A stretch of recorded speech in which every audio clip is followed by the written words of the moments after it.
analizando la Constitución del Ecuador. El derecho a la información.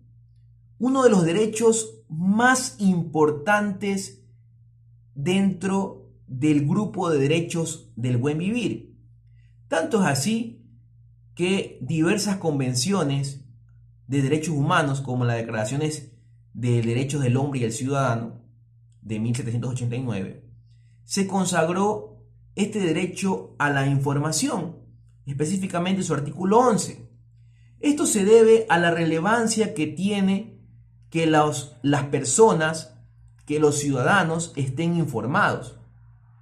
Por esa razón, diversas constituciones a nivel del mundo han consagrado este derecho a la información.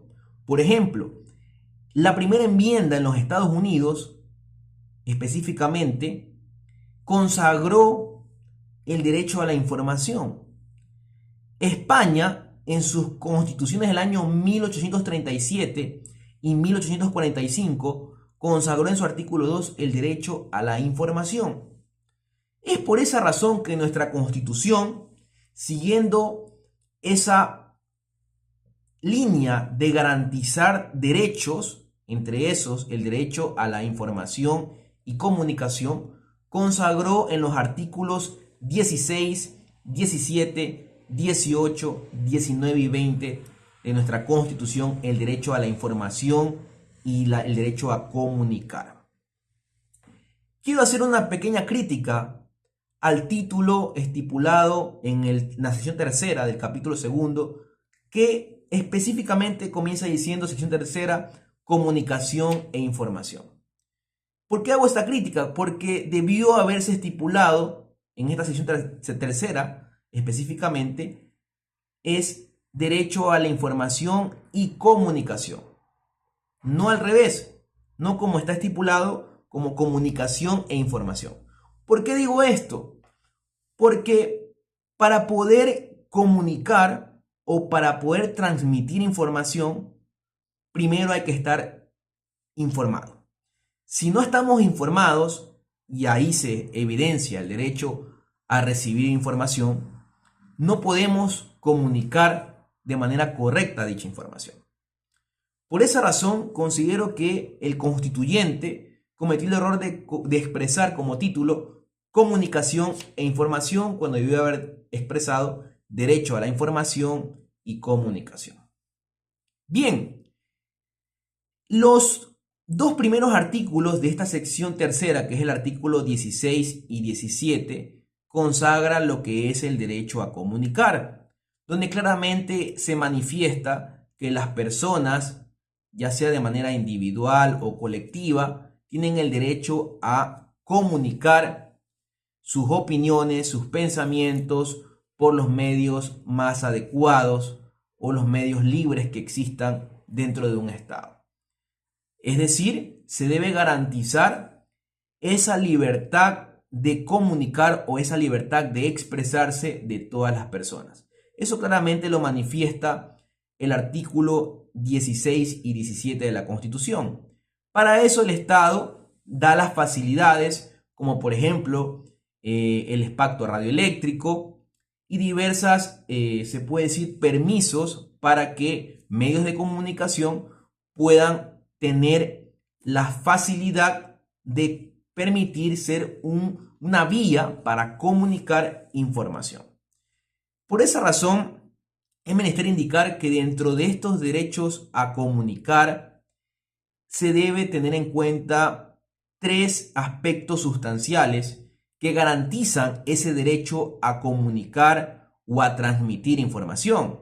Y claramente la doctrina constitucional lo ha expresado en diversos ensayos, en diversa jurisprudencia y en diversos análisis de juristas, como por ejemplo el español Javier Pérez Royo, que dice que el derecho a comunicar tiene tres elementos sustanciales. Primero, que ese derecho a comunicar dicha información sea una información veraz. Segundo elemento del derecho a comunicación es que esa información que se va a transmitir o se va a comunicar sea una información relevante para la opinión pública. Y tercero, la forma de comunicar no atenten contra derechos de terceros. Estos tres elementos son sustanciales para garantizar el derecho a la comunicación, es decir, el derecho a transmitir la información veraz y libre. Bien, otro detalle importante del derecho a la comunicación o el derecho a transmitir la información es con respecto a los grupos vulnerables o prioritarios. Principalmente me refiero a las personas que tienen discapacidad, porque hay personas que muchas veces por su discapacidad no pueden comunicar, y para eso la Constitución contempla que los medios de comunicación deben transmitir o deben dar la facilidad para que dicha comunicación llegue a todas las personas sin ningún tipo de discriminación. Es por esa razón que, con fundamento a garantizar el principio de igualdad que estipulado en el artículo 11, numeral 2 de la Constitución, es que muchas veces vemos en los noticieros que existen personas con señas para poder, obviamente, transmitir la información a estos grupos vulnerables o prioritarios. Bien, los siguientes artículos, es decir, los artículos 18 y 19, se refieren en cambio al derecho a recibir la información.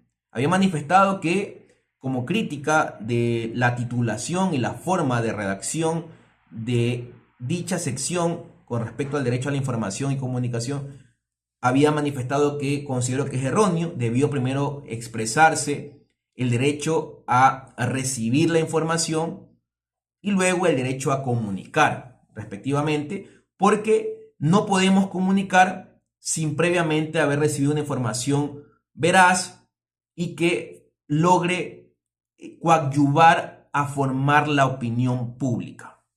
Bien, el artículo 18 y 19 expresa a ese derecho de recibir información, y esa información debe cumplir con ciertos parámetros. Obviamente debe ser una información veraz, debe ser una información relevante y debe ser una información transmitida o dada de manera correcta sin violar derechos de terceros.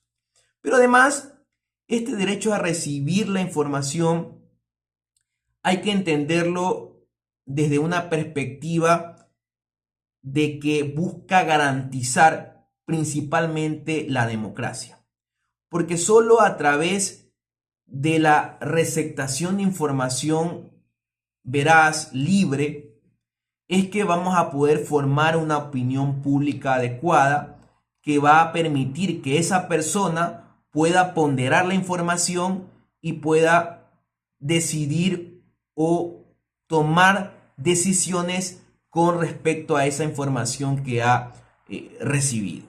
Es decir, que formar opinión pública va a garantizar el derecho a una democracia en un Estado. Bien, por otra parte, también es importante dentro de esta sección tercera que estamos refiriéndonos al derecho a la información y al derecho a la comunicación, el aspecto de los límites que existen a estos derechos. Y para eso, el artículo 20 de nuestra Constitución expresan tres aspectos sustanciales que limitan el ejercicio al derecho a la información. ¿Cuáles son estos tres aspectos? Pues principalmente el secreto profesional, es decir, un profesional tiene ese derecho a guardar la información que les da a sus clientes. Asimismo, el derecho de reserva, es decir, que cierta información que es contraria muchas veces a ciertos aspectos éticos, yo tengo el derecho de reservarme la fuente, el derecho de reserva de fuente, es decir, que no tengo la obligación de divulgar quién me informó, quiénes son mis informantes. Y por último, obviamente, el derecho que precautela principalmente aquellos aspectos que muchas veces pueden afectar derechos éticos o morales de la persona. Por ejemplo, cuando se me obliga a transmitir una información que va en contra de mis creencias religiosas. Entonces, yo puedo excusarme de transmitir dicha información porque obviamente atentan contra mis creencias religiosas en este caso. Es decir, cuando esa información no me pueden obligar a transmitirla o no la quiero transmitir por cuanto yo tengo mis creencias éticas, morales o religiosas en el caso de ejemplo que les había manifestado. Entonces, son límites al derecho a comunicar y a informar respectivamente que se encuentran estipulados en el artículo 20 de nuestra Carta Magna. Es decir, para que a los que me observan y escuchan, el derecho a la información es un derecho sustancial dentro de los derechos del buen vivir. Solo garantizando una información veraz, adecuada, que forme una opinión pública, es que vamos a poder lograr que las democracias de los estados cada día se puedan afianzar y sean más acordes a garantizar derechos y a mejorar la actividad del Estado. Esto es el video por el día de hoy. Quería manifestar esto tan importante que estipula nuestra Constitución con respecto al derecho a la información y comunicación. Muchas gracias.